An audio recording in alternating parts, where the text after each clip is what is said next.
My name is Howard Rice. I'm an instructional support assistant for the horticulture department at SUNY Morrisville. I'm responsible for maintaining the college's certified organic farm.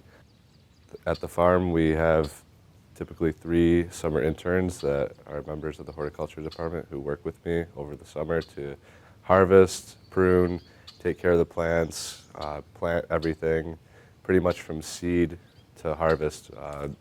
The students are there for the whole experience. One year we put up the high tunnel that you see in the video. That greenhouse there was a student project in 2015.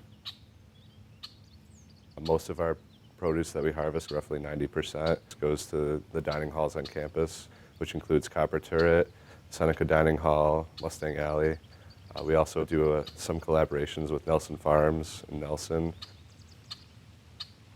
It's a fun time here at the farm. Today you can see we're harvesting zinnias and herbs at the moment. We've had zucchini squash and yellow squash that we've been harvesting, onions, red and green cabbage, broccoli, and there's more to come. We're going to have tomatoes and peppers soon, so I'm very excited for that.